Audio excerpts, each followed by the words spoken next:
Dia seorang beliau ini biarawan dari mana, Bang? biarawan dari Biara San Catherine di Gunung Sinai. Oh, dari San Catherine ya, Bang ya? Ya, dari San Catherine. Dan Nanti saya cari kebetulan San dulu, Bang. Catherine itu kan Lihat ya. sampai hari ini juga perpustakaannya itu adalah perpustakaan terkomplit kedua setelah Vatikan kan. Saya pernah ke sana soalnya. Oh, ya kalau itu Pernah Bang saya main-main ke sana. belum ada datanya, Bang. Saya belum ada data. Ya, ya, Ini nggak ini apa-apa. Nanti ilmu baru nih buat saya nih, Bang. bisa Makasih Bang diuji. Rizky. Ya, jadi bisa diuji lah semua kata-kata saya gitu. Kalau saya nggak Iya, pernah iya, namanya iya. ngedabrus kumur-kumur bau itu nggak pernah saya. Itu bisa Oke, dicek oke, oke, sendiri Bang. keterangan Makasih. dari mulut saya yang keluar ini. Itu. Nah, udah Iya, kayak iya. gitu ya. Udah Hmm. kayak gitu, baru dari Alkitabul Al-Muqaddas ini yang ditulis oleh Bishr Ibnu Al-Siri, ya diterjemahkan dari Bible yang berbahasa Aramaik atau Peshitta namanya, dari gereja Hmm. Assyria. Jadilah Alkitab bahasa Arab tadi, terjemahan bahasa Arab pada tahun 867 Masehi. Nah, lalu di tahun 1400-an ya, ada seorang penerjemah, cuma saya itu lupa namanya, nanti bisa dicari lah. Penerjemah awal Arabic Van Dyck version ya gitu loh. Pokoknya belakangnya Van Dyck gitu lah belakangnya. Karena Van Dyck itu kenapa sih bahasa Arab tadi itu dinamakan Arabic Van Dyck version? Karena Van Dyck itu nama yang menerjemahkannya. Dan itu pertama kali di Mesir tahun 1459 kalau nggak salah. Hmm. 1459 lah kalau saya nggak salah ya, dari Alexandria itu. Nah, dan Arabic Arabic version yang apa namanya Van Dyck ini itu diambil dari apa? Dari ya tadi yang Alkitabul Al-Muqaddas gitu loh. Cuma agak sedikit mengalami pendinamisan terjemahan. Soalnya kalau yang bahasa Bible yang Arabik yang paling pertama, yang Alkitabul Al-Muqaddas itu konteksnya penerjemahannya jenisnya literal translation. Jadi terjemahan kata per kata gitu loh. Bukan terjemahan yang dinamis ya gitu loh. Nah, lalu didinamiskan oleh seorang Van Dyck gitu kan. Dalam terjemahan versi dia namanya Arabic Van Dyck version dari Alexandria, pertama kali terbit terjemahannya itu tahun 1459 kalau saya nggak salah. Itu.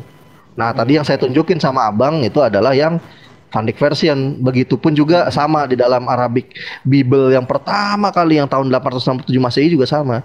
Yesus disebut adalah Sayyid, bukan disebut Rob. Nah, itu yang jadi masalah. Lalu masalahnya kenapa saya pertanyakan ini sama saudara-saudara Kristen di Indonesia?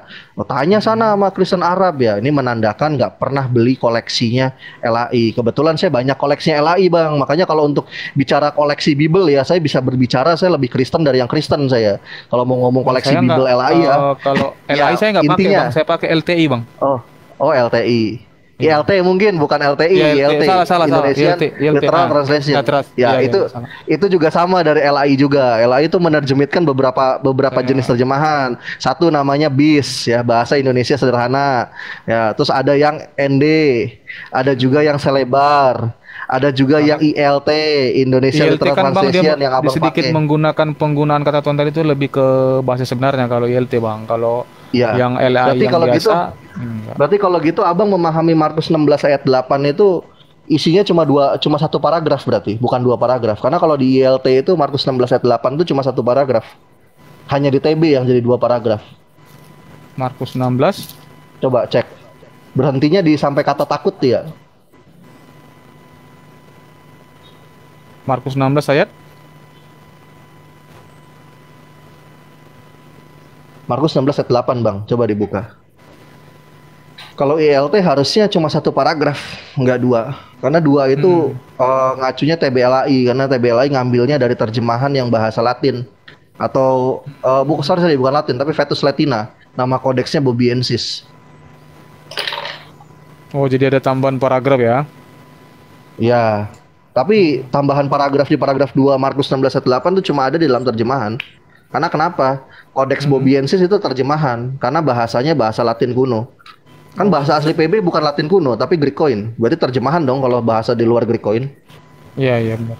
Nah, itu. Oke, oke. Thank you lah, Bang, buat ilmunya, nggak Itu apa-apa. satu paragraf atau dua paragraf? Coba di ILT Abang, saya mau nanya. Bentar ya, Bang, saya buka dulu ya, Bang. Coba, silahkan dibuka dulu. Karena Coba kebetulan Markus 16 ILT-nya, ayat 8. bentar, bentar. Oh, Nah, gitu Bang Reski. Sebenarnya kita pun nggak menutup mata ya Bang Reski bahwa terjemahan Al-Quran itu juga kita banyak nggak setuju ya. Kita pernah bahas itu juga. Betul, iya banyak yang nggak setuju. Saya sama Habib Banyak yang Fanan nggak saya setuju. ngomong satu suara. Saya itu juga ini ngawur nih sebenarnya terjemahannya bukan kayak gini. Hmm. Kalau soal terjemahan ya. Makanya kita masih untungnya Antara masih ada sebelahnya itu masih ada Arabnya. Iya sih Arabnya lah. bang, Bang Rizky dalam YLT itu sampai takut aja bang, nggak ada Karena takut, iya. iya. Karena memang betul, karena dalam bahasa Yunaninya, dalam teks naskah Yunani atau Greek koin semuanya ya, Bang Rizky izin bentar berhenti bang. di kata Eva Fontogar. Iya, iya. Izin bentar bang. Ini teman-teman yang di bawah ini tolonglah jangan begitu. Bang Kalmi, Andi 9 bang. Abang sudah, Bang jika memiliki Presiden. begitu jangan begitu bang ya. Kita di sini Sudah, diskusinya Bang. baik-baik kok. Iya. Sudah, Ilmu Bang. yang dari Marsi saya terima kok. Itu ilmu loh.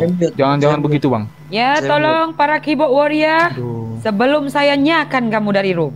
Kalem, lanjut. semua kalem. Semua kalem, Iya, semua kalem. Orang Di enak bawah. kok Kalem, diskusinya kalem. santuy nih. Kalian itu harus doa gitu kan. Bukan Iya, malah jangan typing hujatan gitu. dong. Aduh, gimana ini? Lanjut bang Rizky Keyboard silakan. warrior. Iya, iya. Ya, jadi memang itu benar. Yang benar itu ILT bukan yang TBLAI ya kalau kita mau bicara terjemahan. Karena sedinamis-dinamisnya terjemahan itu ketika sebuah terjemahan itu diterjemahkan lalu ditambahkan satu paragraf atau teks sekian banyak, itu sudah di luar namanya kaidah hukum menerjemahkan secara dinamis atau dinamis translation. Itu ya memang pure ditambahin jadinya. Seperti itu. Kecuali gini ya. Kecuali contoh kayak di dalam kitab Kejadian berapa ya? Saya agak lupa ya. Malu faktor U. Kayaknya kepala saya filenya udah kepenuhan nih. Iya. Kepenuhan. Perlu nambah nih bang. Filenya nih. Perlu nambah Iya, nih. perlu nambah nih 100 tera lagi nih kayaknya. Iya. Iya. Siap Bang. Siap Bang menarik Ocok. sekali ilmu Bang Rizky. Aku pamit dulu ya. Ya, Siap, Bang Ocok. salam semua. Ya, makasih, Bang. Silakan. Salam kenal Bang Ocok. Ya. Kenal. Salam kenal ya Bang Ocok. Teman-teman, tolong aku di follow supaya Oh iya, saya lupa belum suara follow Bang Unitarian Ocok juga deh. bisa eksis, suara Unitarian juga bisa eksis ya. Terima kasih teman-teman Muslim semua dan Ya, teman-teman siap, Bang Ocok. Iya, Sama-sama. shalom, Bang, shalom. Bang Kristen. Nah, persoalannya di sini gitu loh. Kenapa ILT itu menerjemahkannya cuma sampai karena takut? Karena dari apa ya? Dari yang bahasa Yunaninya ini saya buka ya kata Markon pasal 16 ayat 8 ya. Kai exceltosai tachi evigon opoto menemeu eikan autos kai ektasis kai audeni auden evovon togar. Nah, berhenti di kata evovon togar. Nah, kata evovon togar ini artinya karena takut. Udah titik selesai. Makanya saya sempat bertanya gitu kan sama Pak Anwar Chen. Kebetulan Pak Anwar Chen, Dr. Edwin Paskalis itu kawan saya yang di LAI. Terjemahan ini. Ya, seharusnya abang dapatkan jawaban dari mereka bang ya. Seharusnya ya. Jawaban mereka gimana bang? Paham. Saya sangat paham. Gitu. Iya. Nah, lalu alasannya mereka ya Pak siapa? Anwar Chen ini berbeda pendapat sama Pak Dr. Edwin Paskalis ya. Gitu loh. Kalau LAI masih ngoyo menurut versi Pak Anwar Chen. Ini ada di dalam naskah teks Yunani. Bahkan dia bilang di Textus Receptus ada, atau di dalam naskah WH ya, Westcott and Hort atau Alexandria naskah nama lainnya. Karena kan LAI itu kan ngacu terjemahan PB itu pada dua naskah, TR dan juga WH, Textus Receptus dan Westcott and Hort nama ininya. Nama naskahnya. Nah, di dua naskah tersebut semua sama-sama berhenti di Evo von Togar. Agaknya kurang objektif nih jawabannya Pak Anwar Chen. Nah, tapi menurut anak buahnya ya, yaitu Dr. Paskalis Edwin ya, sama tim penerjemah juga ini kan, pimpinannya kan Anwar Chen kan pimpinannya. Nah, anggotanya kan Dr. Paskalis Edwin tuh. Nah, kalau menurut Pak Dr. Paskalis Edwin, dia lebih objektif menjawab. Mengapa demikian? Karena LAI dimungkinkan mengutip ayat ini ya, itu melihat yang tercantum di dalam kodeks yang namanya Bobiensis, nama kodeksnya. Kodeks Bobiensis ini ditulis pada abad ke-5, berarti tahun 500 Masehi sekianan lah, hampir 600, tahun 600. Nah, udah kayak gitu Codex Bobiensis ini berbahasa Vetus Latina setelah saya cek gitu kan. Berarti konteksnya terjemahan juga dong Pak. Akhirnya diakui dengan berat hati oleh Pak Dr. Pascal Edwin. Ada di channel saya ya, namanya Lentera Rohani Indonesia nama channelnya. Dari obrolan berbalas konten dengan Pak Edwin ya, Pak Dr. Edwin, itu dengan diakui bahwa ya itu apa namanya cuma ada dalam versi terjemahan, namun tidak ada di dalam naskah asli Perjanjian Baru yang berbahasa asli Greek Koine gitu. Bahkan kalau kita mau bandingkan lagi, menarik Markus 16 ayat 8 ini. Kenapa saya bilang menarik ya? Nggak cuma problem di terjemahan, tapi kalau kita sandingkan teks by teks ya Yunani dengan yang Yunani, ada juga varian teks di dalamnya. Contoh ya, kalau yang saya tunjukin ini kan saya merujuk kepada TR ya, Textus Receptus. Versinya dari TR ya, tuh TR 1894 ada kodenya kan. Berarti ini Textus Receptus revisi terakhir, revisi paling baru tahun 1894. Nah, saya klik lagi yang angka 8. Nah, di dalam Textus Receptus di Markus 16 ayat ke-8 itu dia bunyinya kan kai exceltosai, tachi. Nah, kata tachi yang kayak bentuknya taksu ini itu tidak terdapat di dalam kodeks selain di dalam Textus Receptus. Jadi Textus Receptus itu punya ciri khas.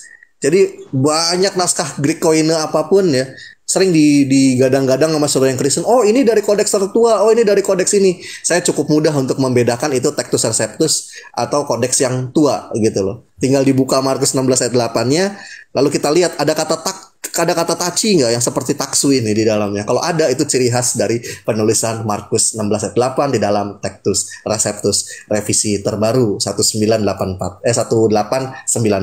Seperti itu Bang Kris. Monggo Bang Kris kalau mau ditanggapi. Iya sih, saya baca di LT begitu, Bang. Makanya saya bingung nih. Ya, itu hak LAI lah ya dalam mentranslatekan bagaimana dari bahasa aslinya sih, Bang. Itu sih. Karena saya pegangnya ILT nih, bukan LAI yang udah TB yang terjemahan baru ya. Saya pakai ILT nih. Saya bahkan ada yang LAI yang satu buku terpisah ya, PB terpisah, PL terpisah aja ada saya tahun 2004 nih. Kalau saya tunjukin. Karena kebetulan saya pemerhati manuskrip ya, pemerhati tekstual lah saya kebetulan. Ya bisa dibilang filolog lah. Nah, ini tahun 2004. Mengejar ilmu sampai ke negeri Cina, Bang ya. Oh enggak, saya ngejar ilmu dari Kairo ke Yerusalem terus ke Indonesia saya. Enggak ke Cina. Iya. Kejauhan ya. Iya. Nah, ini yang perjanjian lama Ibrani Indonesia. Ini juga saya banyak koreksi ini, terjemahannya salah nih, makanya ada tandanya tuh kan saya tandain nih bentar nih kayak gini nih. Bang Kristen, dia nih dokter Bang Kristen, PhD. Bang Rizky nih, for your info. Jangan bilang kayak gitu lah. Saya tukang kopi saya udah. Okay. Tukang kopi saya. Jadi kita dapat sini education free, tahu nggak? Jadi stop ya hajat-hajat di bawah gitu. Harusnya doa gitu. Ya, seperti contoh gini Bang, saya tuh baik bersama yang Kristen saya. Baiknya apa? Baiknya ketika ada sebuah kesalahan terjemahan, saya nggak cuma ngeritik terjemahan Al-Quran, terjemahan Bible juga saya kritik gitu loh. Karena berbahaya kalau sebuah terjemahan itu sampai salah gitu loh.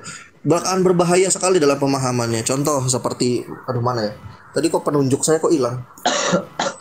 Oh, ini gitu Bang Kristen. Gue pun kadang sering ngomong sama Bang Rizky, Bang nih Quran yang ini terjemahannya ngaco nih Bang. Gue bilang sering bilang kayak gitu. Sering. Saya sama Bib Fanan tuh sering namanya ngeritikin terjemahannya Kementerian Agama gitu nih. Buat bukti ini. Saya juga punya Al-Quran terjemahan tuh. Ini saya tanda-tandain juga ini. Ini yang salah, nggak sesuai Arabnya. Kayak gitu. Jadi kita fair ya Bib Fanan ya. Clear ya. Maksudnya bukan fair gitu. Satu enggak, memang mengedukasi gitu loh Bang ya. Iya, fair kita. Ini juga saya ada nih bahan-bahan kritikan terjemahan dari Al-Quran ada. Saya gitu kan dari yang Alkitab LAI ada contoh ya. Ini contoh nih, salah satu contoh saya kasih tahu nih. Di dalam Samuel pasal 2 Samuel pasal ke-17 ayatnya ke berapa ya? Mana sih? Ayat ke-25. Nah, ini ada kata Hiyis Israeli. He yud sin res alef lamet yud Heyisraeli. Nah, dalam kata Heyisraeli ini kan artinya harusnya orang Israel. Tapi diterjemahkan sama LAI jadi orang Ismail. Ini sebuah kesalahan terjemahan ini. Gitu loh. Nggak bisa ini. Nah, saya kasih deh satu lagi contoh. Kanan, coba bagi besar screen-nya Bang Rizky. Bentar, Bang More. ini kan gue masih goblok. Oh ya, newbie. Bentar.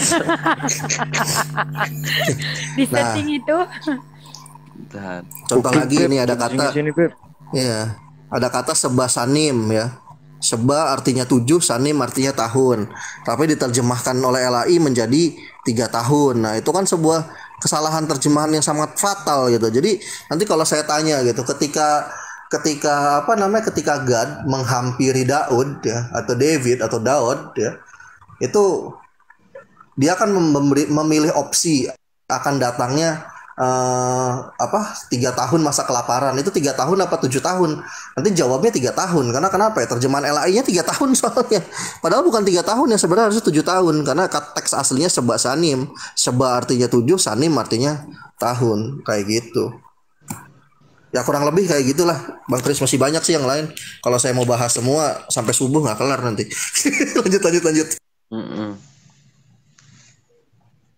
Ada temuan yang sensitif nggak? Bukan sensitif sih, maksudnya yang Jomplang. apa ya? Biru Jomplang atau gitu loh. Salahnya terlalu. Tolong ya Bang Kopiah Bapak ya, jangan pancing-pancing saya bikin rusuh di sini ya. Tolong. Iya, Bang aja. Bang Rizky host, saya izin turun dulu nih, pas lagi di kerjaan soalnya. Siap. Thank you Bang Rizky. Siap. Makasih, Kapan-kapan Bang. kita diskusi santai-santai lagi ya Bang ya. Bang Iya. Kendi, Siap. thank you. Shalom Bang Kendi. Selamat bekerja. Oke. Salam alaikum salam Bang Kris. Ya. Udah follow tadi. Anime Cafe Atahaya Besyedar Hayam Baruch Hashem. Amin. Nah, Amin. keluar bahasanya. Nah, gue tahu tuh masalahnya. Tahu. Bang Abi naik, Bang Abi. Bang Abi. naik. Yang di Islam aja lah, di Quran terjemahan ada yang itu nggak? Iya, Araf ada. gitu nggak? ada. Salahnya. Kalau separah itu Banyak. sih nggak ada ya. Lebih apa namanya, lebih ke contoh gini sih. Misalkan contoh ada kata au. Bukan kata au, kata wa. Wa diterjemahkan jadi atau, itu ya kekeliruan sih menurut saya, karena atau itu au bukan wa. Wa itu dan. Terus ada beberapa hal lagi yang lainnya gitu. Banyak. Tapi Gue untung- sering baca banyak Heeh. juga.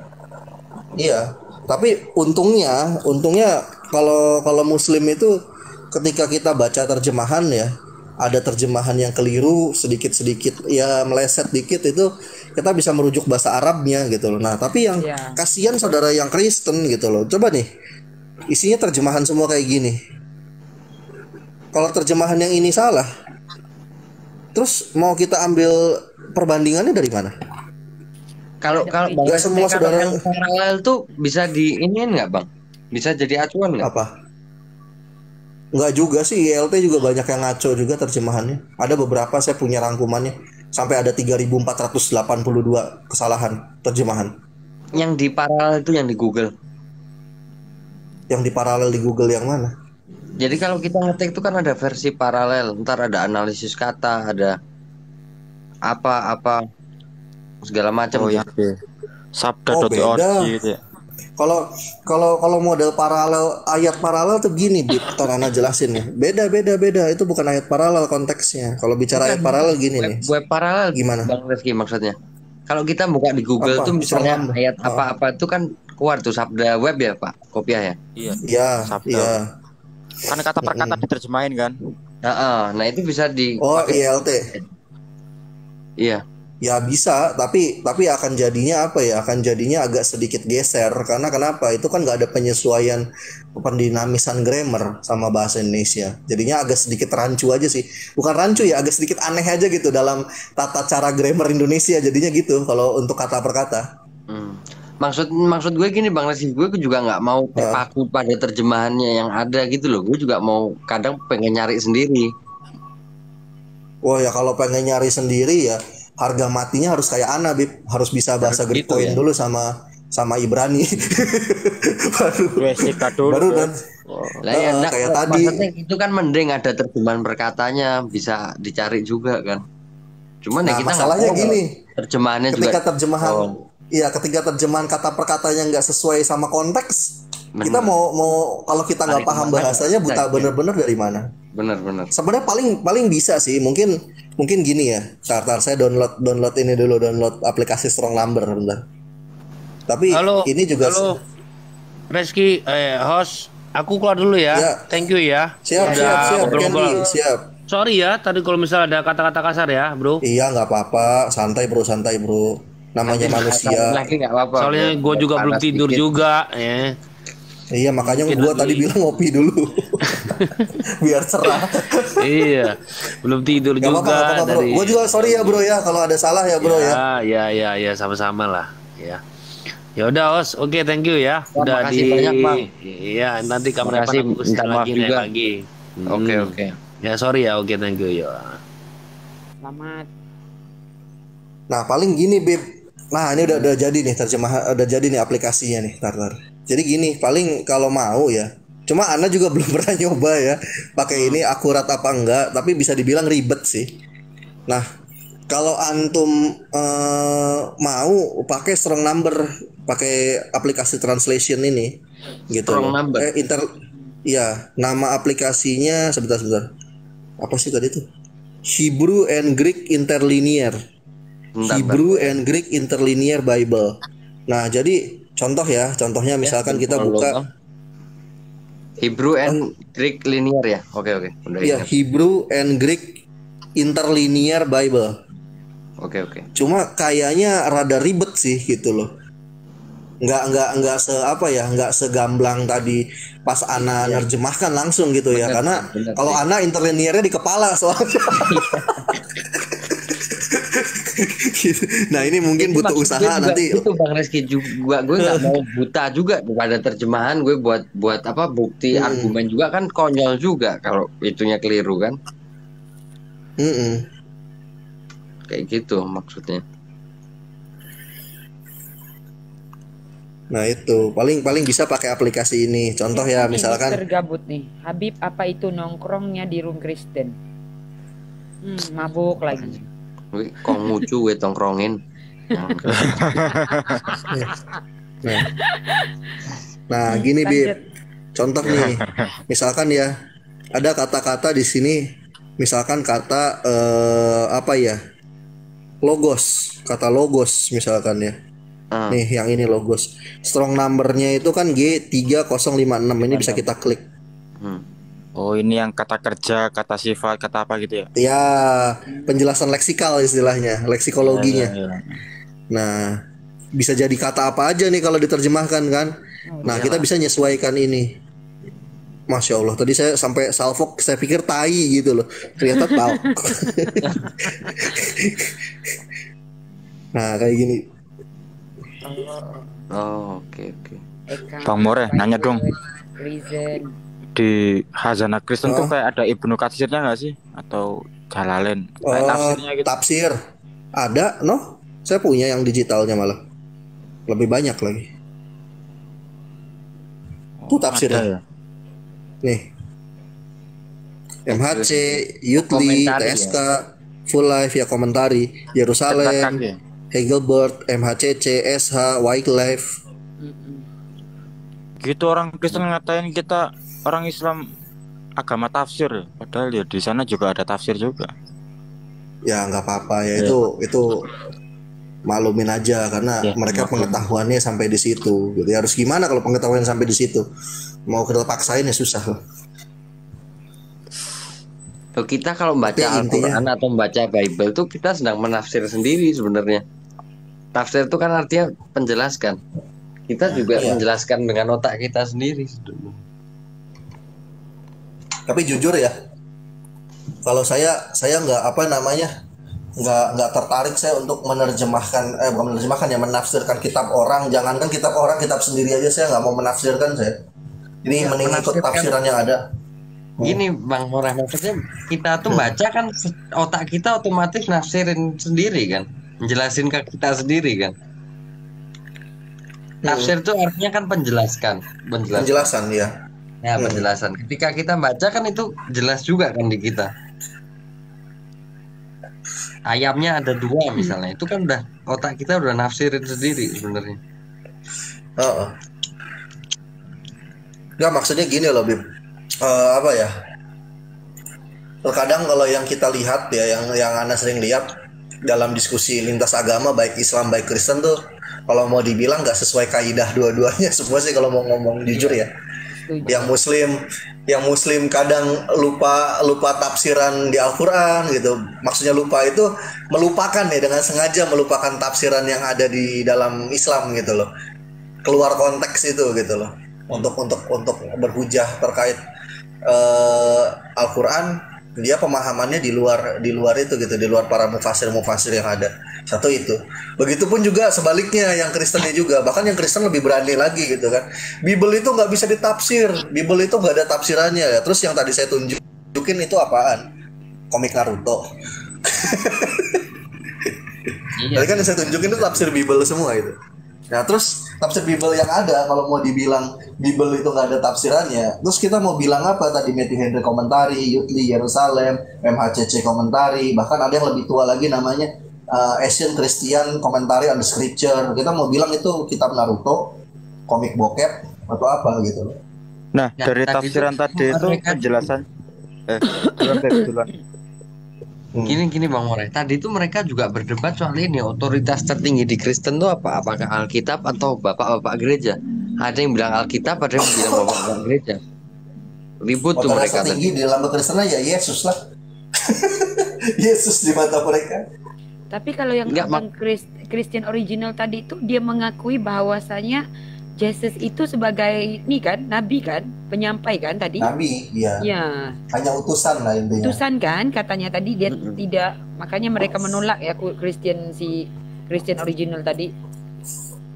Nah, dari tafsiran yang tadi yang ada banyak itu untuk Trinitarian atau sebenarnya untuk seluruh denominasi, Bang Rizky? Campur sih, ada Unitarian juga masih pakai. Cuma ada beberapa yang nggak dipakai. Sama seperti contoh kita yang Muslim lah. Contoh aja kayak saya ya. Saya dalam memahami Al-Quran juga ada beberapa surah dan ayat yang memang saya pahami mengacu tafsirnya Ibnu Katsir, dan mana yang nggak saya pakai Ibnu Katsir tapi saya pakainya Jalalain gitu loh. Kadang saya pakai juga Qurtubi, kadang pakai juga At-Tabari gitu loh. Iya. Seperti itu sih, lebih ke arahnya seperti itu. Dalam hal konsep ketuhanan. Oh, kalau konsep ketuhanan enggak. Kalau dalam konsep ketuhanan, karena tafsir yang tadi itu gini loh, nggak menjelaskan konsep ketuhanan juga. Iya, nggak menjelaskan konsep ketuhanan, masalahnya itu. Contoh juga gini sebenarnya ya. Kayak contoh ketika kita berbicara tafsirnya Ibnu Katsir, apakah dia menjelaskan tentang akidah? Enggak. Kalau akidah ya contohnya kitabnya siapa? Kitabnya Ibnu Taimiyah. Al-Aqidah Al-Wasitiyah. Nah baru dia ngomongin konsep ketuhanan gitu loh. Jadi itu pure berbicara tentang kitab suci, memaknai konteks yang ada dalam kitab suci itu seperti apa gitu loh. Gak berbicara konsep ketuhanan. Jadi salah jalur. Pertanyaannya yang cacat.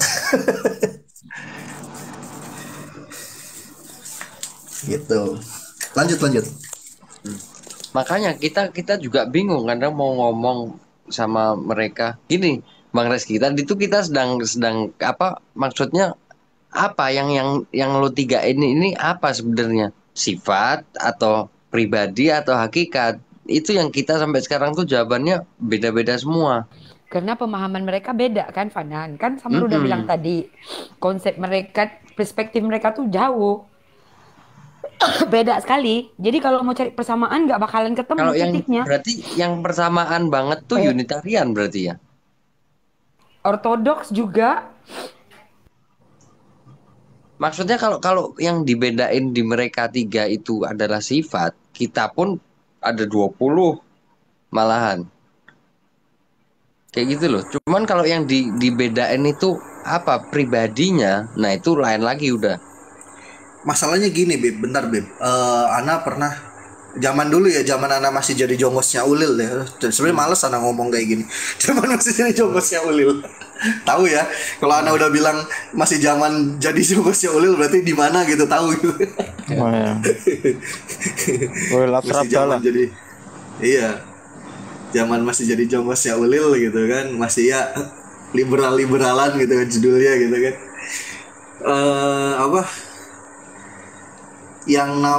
Ada sebuah bahasan dari Ulil ya, itu menjelaskan bahwa persamaannya Asmaul Husna dengan Trinitas. Ini jelas orang bantah habis-habisan. Bahkan sampai Ana bilang gitu, yuk kita bikin rapat yang bikin debat yang formal gitu, tapi tertutup ya boleh. Kalau mau terbuka berani ya, syukur-syukur berani terbuka gitu kan. Tapi tertutup juga nggak apa-apa. Yang penting formal gitu loh debatnya. Kita bahas gitu loh. Apakah sama atau tidak sama antara Trinitas dengan Asmaul Husna ini gitu. Waktu itu Ana nantang kayak gitu. Karena gini yang perlu dipahami, Bib. Antara Asmaul Husna sama Trinitas itu beda gitu loh. Kenapa Ana bilang beda?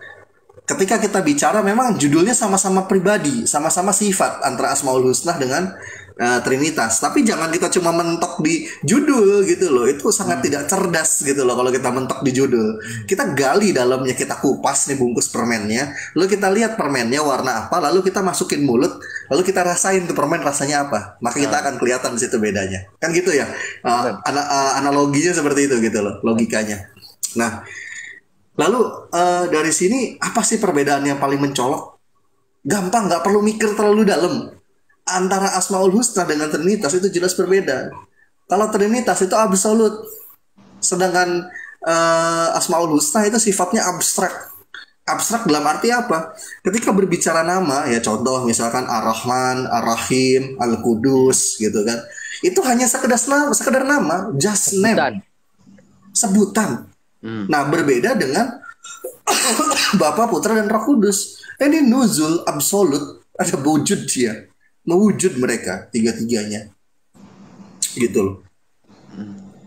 Jadi nggak bisa disamakan. Kalau kita mau bilang sama ya, kita mengabaikan detail ini nanti, gitu, Bib. Nah, kurang lebih seperti itulah. Bib naikin Bang Moto tuh, Bib, Kurios Moto, Bib. Mana? Trinitas itu bersifat misteri, apakah Asmaul Husna itu misteri? Pertanyaannya, jeng. Nah makanya gue bingung mereka ini memandang Trinitas ini sebagai apa sebenarnya? Itu yang gue tadi tuh makanya gue tanyain. Ya, gue tadi setiap kita tanya tuh tanya. beda-beda terus. Tadi kan Memandang Trinitas itu hanya sebagai konsep, Bib. Hanya sebagai konsep. Satu hakikat, tiga pribadi. Satu hakikat, tiga esensi. Lanjut dulu, gue kamar mandi dulu, bentar. Satu hakikat, tiga. Assalamualaikum, Bang Moto. Waalaikumsalam warahmatullahi wabarakatuh, More. Itu Bang Moto apa itu kata Friendly itu? Kurios Moto naik nggak akan di-kick Bang, sama-sama kita belajar apa itu? Nggak ngerti saya, wallah nggak ngerti. Disangka kita oten.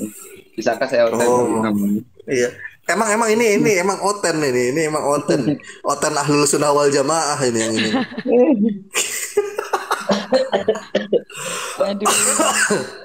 Aduh. Susah ya kalau room ramai kayak gini, banyak haters ya. Aku bapak kena hujat kami sama Fanan. Ini Bang Moto kayaknya saudara-saudara Oten yang di TikTok ini baru kenal CP kayaknya ya. CP udah sering dibabak belurin gitu loh, masih dipamer-pamerin juga gitu CP. Kayaknya baru melek ini. Baru sekarang kayaknya tahu lintas agama kayaknya nih. Wah, CP. Aduh. Ada tim dari LRI juga yang namanya mungkin sudah tidak asing, yaitu namanya Ustadz Hofi yang nantang CP. Tapi nggak keluar CP-nya. Dialog dengan bahasa Arab langsung. Aduh, ini nggak usah bahas CP lah. CP itu kalau saudara Kristen cuma lihatnya channel CP, coba kali-kali mampir ke sebelah, cari channel yang namanya Farid Respon ya.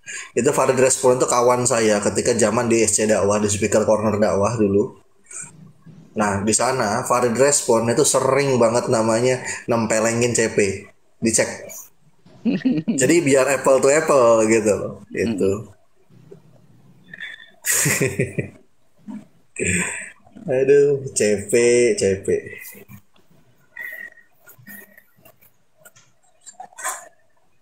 Ya begitulah kalau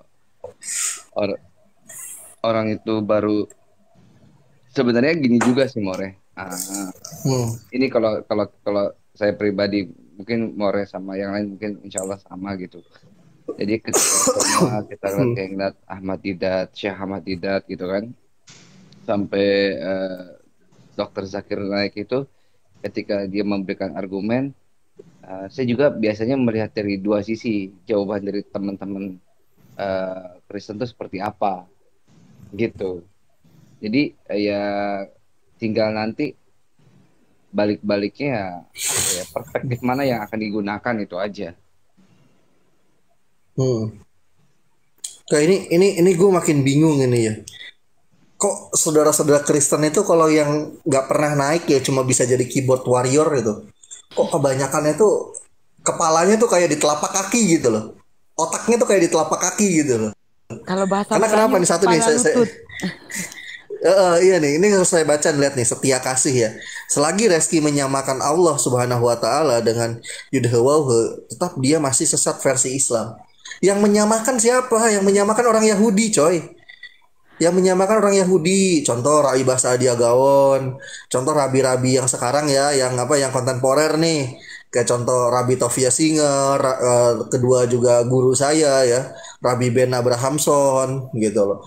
Lalu ada lagi namanya Rabi David Weiss, nah gitu loh. Yang menyamakan mereka, bukan saya.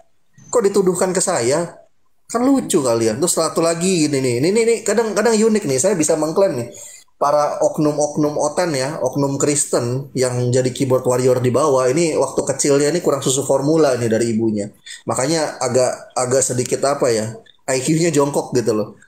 Tikus Bogor, tunjukkan dong terjemahan asli Alkitab.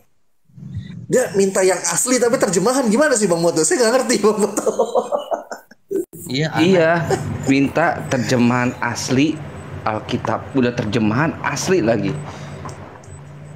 Saya bingung More. Minta terjemahan asli. Ya terjemahan itu kalau menurut saya sih asli, misal LAI ya terjemahan asli Indonesia gitu kan. Apalagi King James Version. Ya terjemahan asli versinya King James gitu. Apalagi si banyak Salaber, AYT Alkitab yang terbuka, terus apalagi ILT Indonesian Literal Translation, apalagi ya Salaber, apalagi ya. Mereka itu banyak nggak sih Bang yang memahami bahasa aslinya itu Bang? Sedikit. Saya katakan sedikit. Soalnya gue punya pendapat apa? Kalau mereka itu menguasai pasti lebih terbuka lagi kan pikirannya. Oh enggak juga, itu salah juga kalau mindset seperti itu Bim. Izin nih Bang Moto ya, saya jawab yang itu ya, yang tadi kata Bim Fanan ya. Contoh gini, si Bambang Nursena sama si Rita Wahyu itu kurang apa sih pemahaman linguistiknya dia dengan bahasa asli? Ngelotok mereka.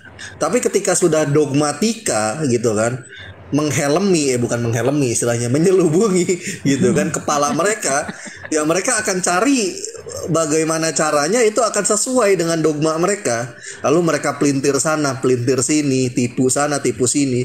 Dan celakanya orang yang mendengarkan dia itu semuanya awam, termasuk kelasan pendeta. Kalau kita bicara original text ya, original language, kita bicara bahasa asli, mereka tuh awam semuanya. Makanya mau aja dibodoh-bodohin sama Bambang Nursena, ditipu pakai prasasti Jabat, pakai prasasti Umu Al-Jimal, ditipu pakai ini, pakai itu gitu kan. Dibilang Torah Samaritan sama Torah Mesorah itu sama, hanya perbedaan cara baca doang ya kan. Kristen cuma manggut-manggut doang kayak burung betet habis dikasih makan kroto. Itu fakta. Gitu loh. Jadi gini deh. Ini buat yang 87 nih ya. Kalau mau melihat kajian-kajian tekstual, nah bisa subscribe ya di channelnya kita ya.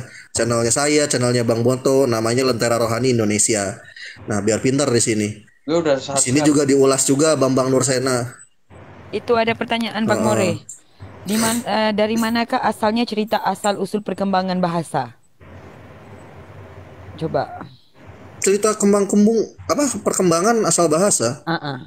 Ya kalau asal bahasa saya lebih percaya dengan konsep apa ya? Karena yang menjelaskan tentang bahasa itu satu kitabnya Ibnu Katsir. Al-Bidayah apa tuh Bib Fanan? Lupa ya. Al-Bidayah Anihaya. Nah, ya itu. Nah, berkembang dari apa? Ada dua teori. Dari ketika eranya eranya Nuh ya. Di situ berkembangnya bahasa, ada juga yang mengklaim bahwa bahasa berkembang itu titik poin awalnya itu ketika keruntuhan Menara Babel. Dan dua ahli bahasa di kalangan ahli bahasa, dua-duanya itu masih berdebat, masih debatable tentang itu. Gitu loh. Seperti itu. Jadi kalau misalkan mau nanya ke saya tentang bahasa cikal bakal sebuah bahasa itu gimana, silakan tanya sama ahli bahasa. Karena saya ahli perbandingan agama kalau saya. Gitu loh. Dan khususnya concern kepada manuskrip tekstual. Jadi kalau mau berbicaranya cikal bakal bahasa, salah alamat kalau ditanya ke saya. Tapi kalau berbicara bahasa asli sebuah kitab, baru bisa tanyakan ke saya, karena itu masih ranahnya saya. Itu Kalau yang ditanya spesialnya tadi tuh, saya mewakili typingannya di bawah. Ingat Bang More tahu. Oke, sudah dengar ya? Iya. Nah itu salah alamat kalau ditanya ke saya gitu loh. Jadi saya itu saya cuma aplikator dari ilmu bahasa, bukan orang yang ngubek-ngubek terkait ilmu bahasa, bukan gitu loh. Jadi kalau mau lebih mendetail tentang ranah ilmu linguistik atau ilmu bahasa atau teori-teori ilmu bahasa secara mendetail atau secara praktis itu tanyanya jangan ke saya, karena saya bukan seorang linguis, saya salah. Saya cuma aplikator dari ilmu linguis seperti itu. Tapi ada. Nah, jadi kalau buat Christian dengan Bang More tadi, biasanya orang itu minta dalil, tapi tadi dia cool. Ya cool lah, kalau mau nyolot sama saya tabokin lagi literasi nanti macam-macam. Tadi itu keren. Nah, enggak yang kaget Assalamualaikum gitu. Waalaikumsalam Bung Zahri. Iya, Bro Rizky, ini ada beberapa hal yang harus saya pertanyakan. Ya, selamat pagi semuanya. Assalamualaikum. Waalaikumsalam. Terima kasih sudah dinaikkan. Ini mengenai yang sampai tanyakan tadi, mengenai konsep ketuhanan, di mana konsep ketuhanan itu adalah hal yang paling penting dan paling pertama di dalam sebuah agama. Jadi adanya agama kan satu-satunya tujuannya Tuhan ingin menunjukkan siapa dirinya dan bagaimana dirinya. Pak Rizky tadi tanya kepada beberapa OTM terkait mengapa kok beda pendapat atau beda konsep antara oneness dengan Tritunggal dan lain-lain. Ya saya tahu itu. Di room TikTok saja kalau kita boleh kelompokkan, ada Bro Erben yang kekeh mengatakan bahwa Yesus itu bukan Bapak sendiri, dan ada kubu yang konsepnya bahwa Bapak adalah Yesus, Yesus adalah Bapak itu sendiri. Ya, itu nah ini Bro Rizky, saya punya dua kesimpulan, mungkin bisa nanti sampai jabarkan ya. Yang pertama, mungkin konsep-konsep yang mereka bawa itu sebenarnya tidak tertulis jelas. Kalau kita cari kata kunci Tritunggal saja, dalam Alkitab mungkin kata kuncinya saja atau konsep yang menjelaskan ayat satu ayat saja mungkin tidak ada. Apakah seperti itu? Yang kedua, adanya ayat-ayat yang saling menyeret pada konsep yang berbeda, Bro Rizky. Kalau kita jalan-jalan di Yohanes saja, antara Yohanes 14:9 dan Yohanes 5:37 kan tentang itu berbeda, menimbulkan beda konsep. Yesus berkata, siapa melihat aku, dia melihat Bapa. Tapi dalam Yohanes 5:37, rupanya Bapa pun tidak pernah kamu lihat itu. Terus di Yohanes 10, aku dan Bapa adalah satu. Tetapi di Yohanes 17:3, Yesus memisahkan diri dengan Bapa. Hidup yang kekal itu mengenal engkau. Ketika Yesus berbicara tentang Allah, itu kata yang digunakan engkau, bukan aku. Berarti dua pribadi, Yesus memisahkan diri di situ. Tapi dalam Yohanes 10:30 dia menganggap dia satu. Bahkan di Yohanes 17:21, yang satu bukan Yesus dan Bapa saja, tetapi agar mereka juga di dalam kita, seperti itu. Supaya mereka semua menjadi satu, sama seperti engkau ya Bapa di dalam aku dan aku di dalam engkau, agar mereka juga di dalam kita. Maksudnya konsep bersatunya itu artinya gini, Bro Rizky, memang apa-apa yang dijelaskan di ayat-ayat satu dengan ayat lain itu menyeret pada konsep yang berbeda seperti itu. Dalam satu sisi Yesus dan Bapa itu memisahkan diri. Ketika Yesus menjelaskan bahwa dengan Bapa itu menggunakan kata engkau. Jadi yang harus dikenal Yesus itu adalah engkau adalah satu-satunya Allah yang benar. Bukan aku ya. Yesus tidak mengatakan hidup kekal itu mengenal aku, bukan, tapi mengenal engkau.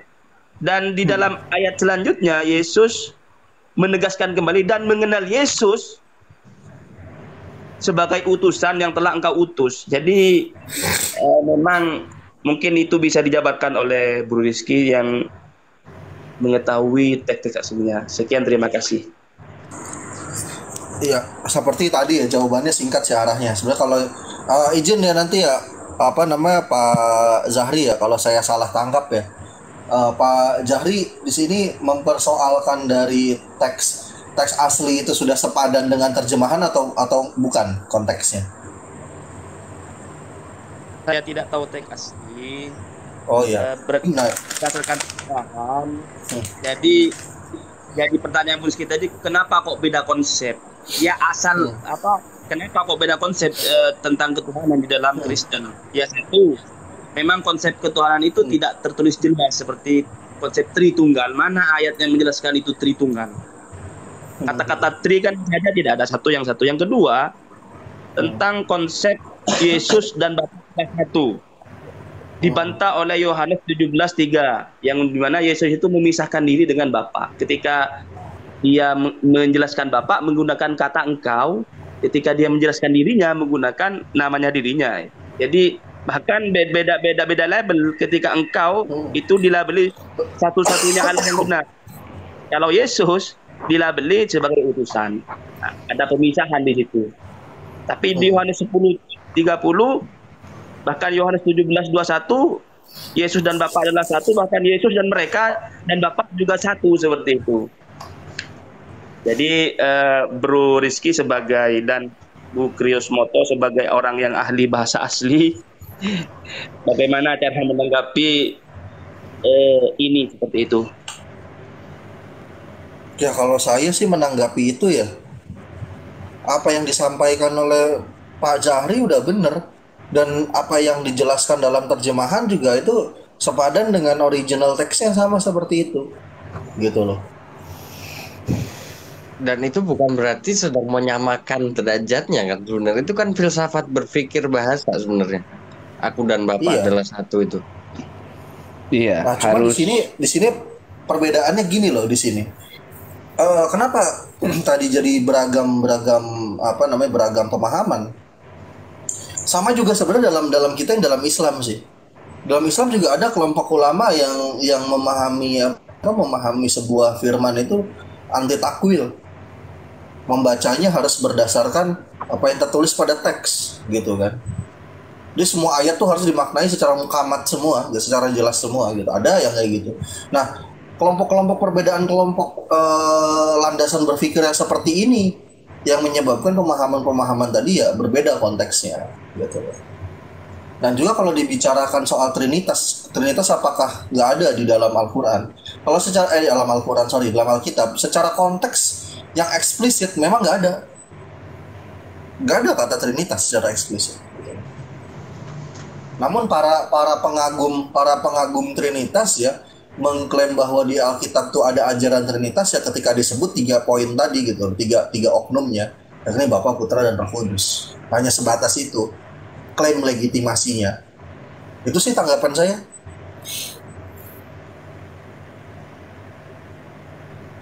Ya begini Bro Rizky ya, terima kasih.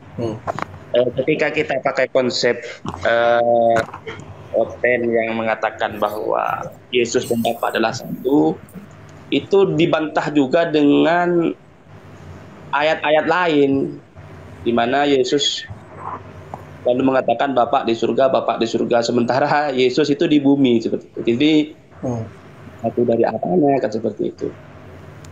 Atau artinya dalam memahami ayat itu kan harus disandingkan dengan ayat-ayat yang lain. Betul. Jadi tapi ketika bagi gini loh, jadi Pak Zahri.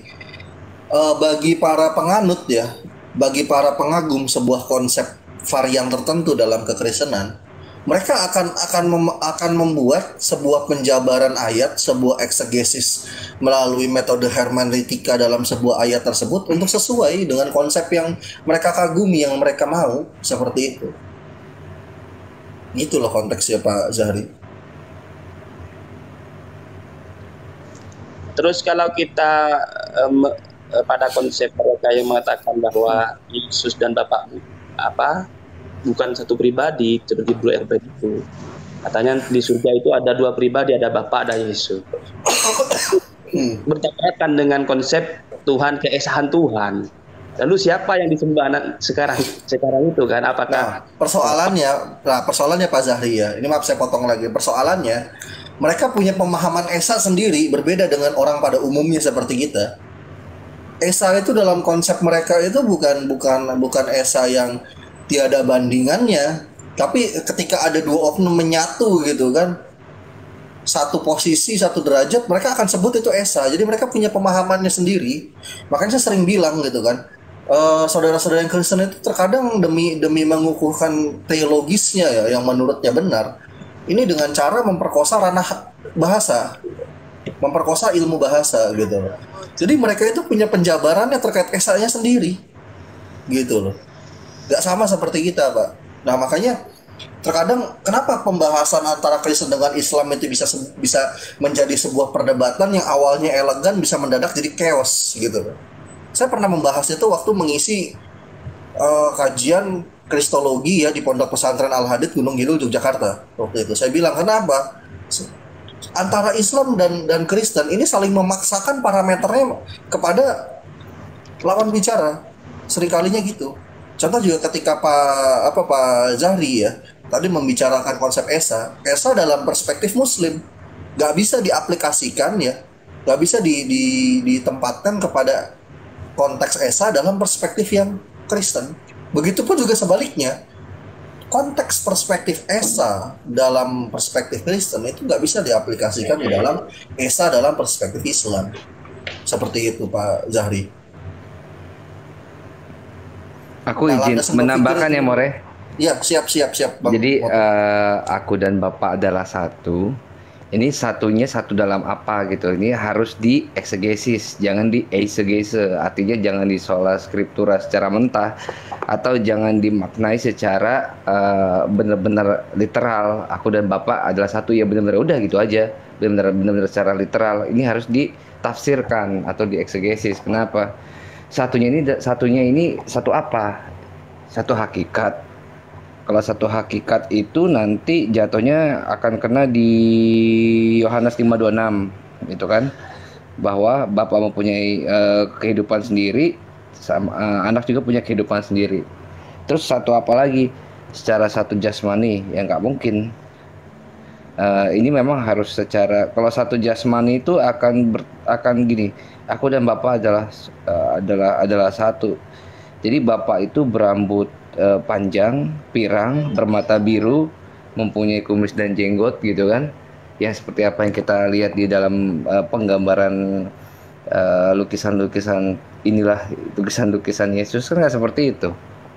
Tadi juga bagus sekali tuh Pak Zahri itu menjelaskan masalah Yohanan 17:11 sama 17:21 kalau nggak salah. Nah itu juga udah ya memang pengertiannya seperti itu. Jadi kalau kita tafsir itu ada tafsir secara masrur sama tafsir secara biroi gitu kan. Nah kalau ayat itu, kalau tafsiran secara ayat per ayat harusnya itu kena di situ tuh Pak. Cuma ya secara teologinya Kristen memang nggak seperti itu gitu. Terus masalah Trinitas. Kalau kita lihat Trinitas itu yang mungkin yang mendekati itu adalah 1 Yohanan 5:7 ya, More ya. Nanti itu akan ada permasalahan di dalam footnote Yerusalemnya sendiri. Jadi di dalam ayat itu kan ada tafsiran. Jadi Kristen memang punya tafsiran sendiri gitu. Nah itu menjelaskan nanti kalau di dalam footnote Yerusalem itu bahwa ayat ini tuh nggak nggak asli gitu. Mungkin nanti kita bisa ngeliat cross reference-nya dari Johannin Koma itu nanti jatuhnya.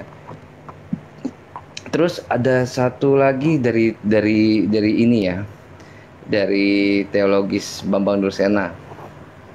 Jadi dia menjelaskan Trinitas itu sudah ada dari dulu. Buktinya di mana? Bukti di Kejadian 1 dari nomor 1, 2 dan 3. Di situ ada Allah, ada Roh Kudus, ada Firman. Nah, itu adalah 3 gitu loh.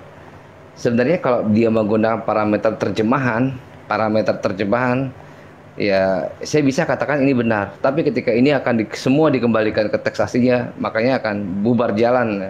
Teorinya dia itu akan bubar jalan. Kenapa? Saya nggak akan membahas masalah Elohim dan ruah Elohim dalam Kejadian 1 nomor 2-nya. Tapi saya akan menyitir sedikit, ini yang paling esensi yang mungkin menurut sudut pandang saya ini yang paling esensi adalah firman. Kenapa? Di dalam teks originalnya itu di Berashit atau Kejadian dari Kejadian 1 nomor 3, firman dalam bahasa aslinya itu di situ yang digunakan adalah amar. Sama seperti Arabik ya. Fi'il itu ada 3 ya. Fi'il mudhari, fi'il amar, satu lagi apa ya?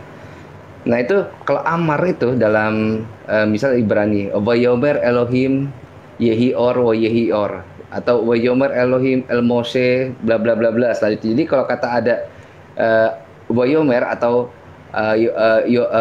Vayomer itu ada kata Vav dengan plus kata Amar. Amar itu adalah bentuk perintah. Jadi kalau di dalam suatu teks depannya itu ada Vayomer gitu, pasti ada sesuatu yang Tuhan perintahkan untuk dilakukan.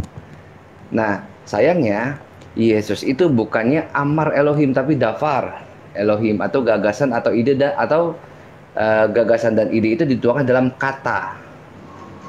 Jadinya bukannya Amar tapi Dafar. Ketika teori Bambang Dursena ini dibenturkan dengan parameter teks asli, maka dalam Kejadian nomor 1, 2, dan 3 ini akan berantakan, nggak bisa kena. Itu kurang lebih sekilas dari saya. Kalau gue mau nanya Bang Kirios, apakah memang di zaman Nabi Isa itu ilmu filsafat mengolah kata-kata itu juga dipakai sama Yesus sendiri?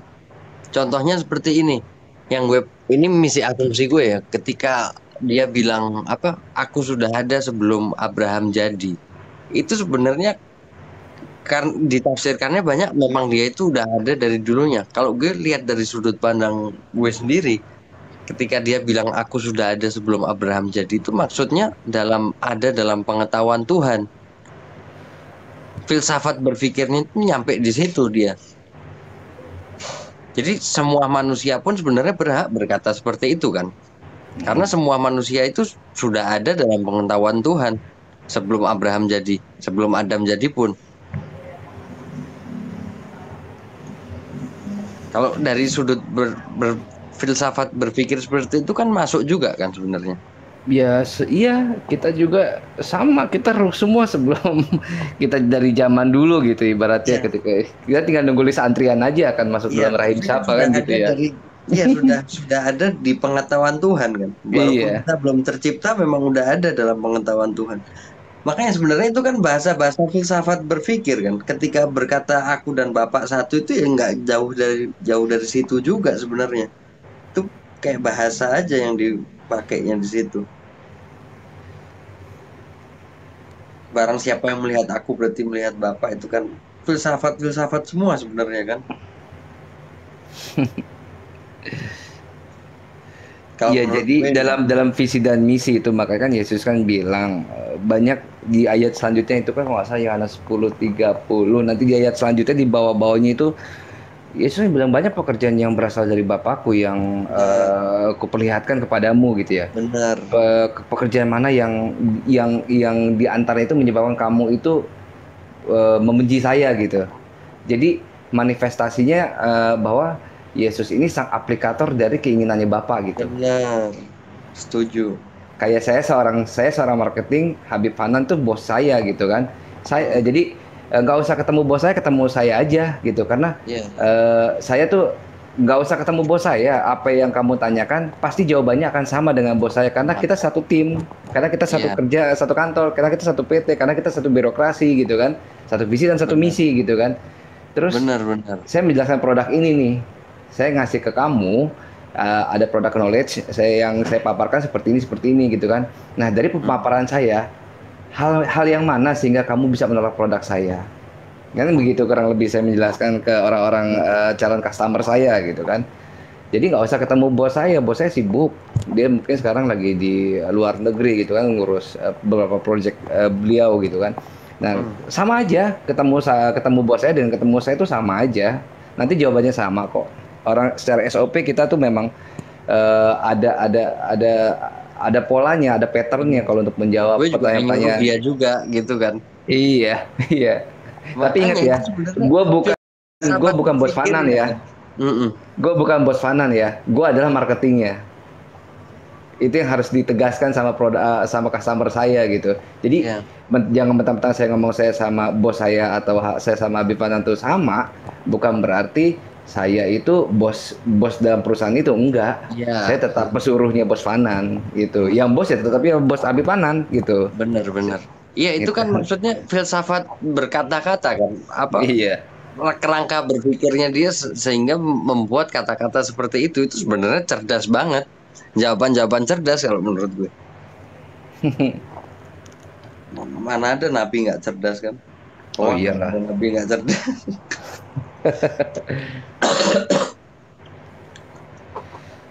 Gimana More? Keren.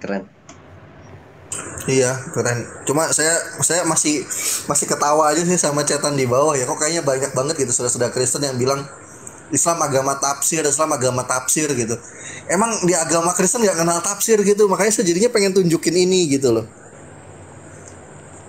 Maaf ini fotonya Bambang Nursena ini waktu masih muda sama Akil Sirod. Nah ini. Bang Reski, Bambang Nursena tuh dulunya Muslim bener? No, bukan dari dulu emang udah Kristen ortodok dia. Oh, di YouTube tuh ada bilang mantan Muslim. Enggak. Wah bohong.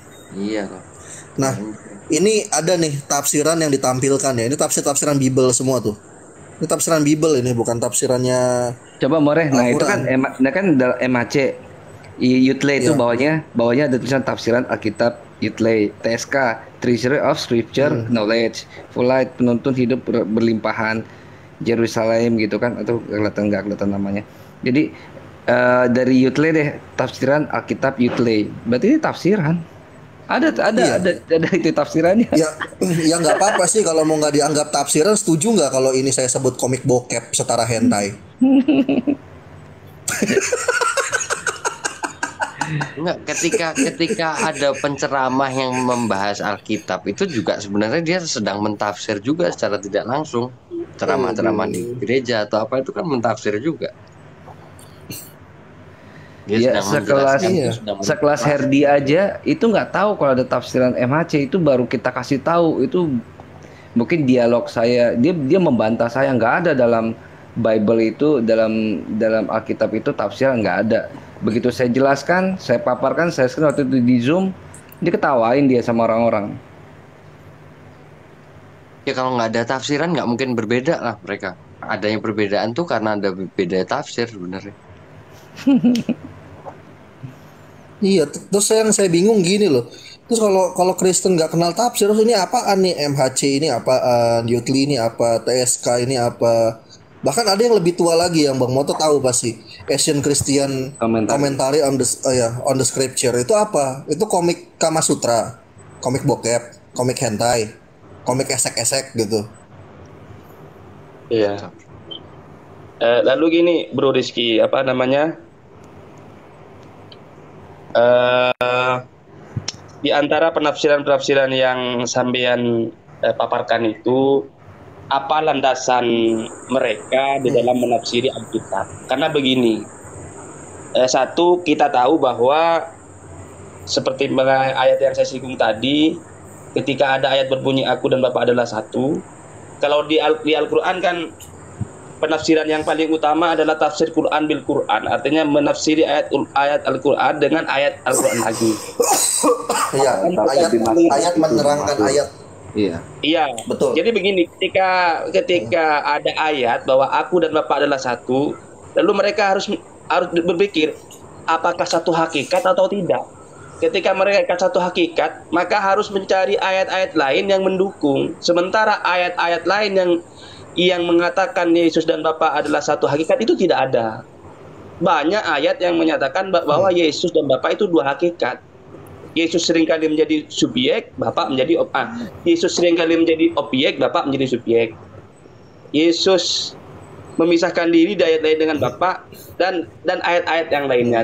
Artinya pengertian aku dan Bapa adalah satu itu diartikan satu hakikat. Faktanya adalah bertentangan dengan tidak didukung dengan ayat-ayat lain. Itu yang pertama. Yang kedua, apakah semua orang Kristen itu punya otoritas menafsiri Alkitab, Bro Rizky? Kalau di dalam Islam kan tidak semua orang punya otoritas itu, artinya harus pandai betul. Kenapa saya bilang seperti itu? Pernah suatu ketika saya menampilkan ayat tampar pipi kanan, berikan pipi kiri. Ketika saya tanya pada mereka ayat berikan pipi kiri itu bagi mereka ditafsir masih. Bukan seperti itu artinya, Artinya saya berpandangan bahwa mereka seakan-akan punya otoritas sendiri dalam menafsiri Alkitab. Terbukti ketika disodori ayat tampar pipi kanan berikan pipi kiri yang jelas-jelas tertulis ketika ada orang melakukan kejahatan bukan hanya memaafkan tapi malah mempersilahkan untuk ditampar lagi, itu bagi mereka tidak berlaku katanya. Bukan seperti itu maksudnya.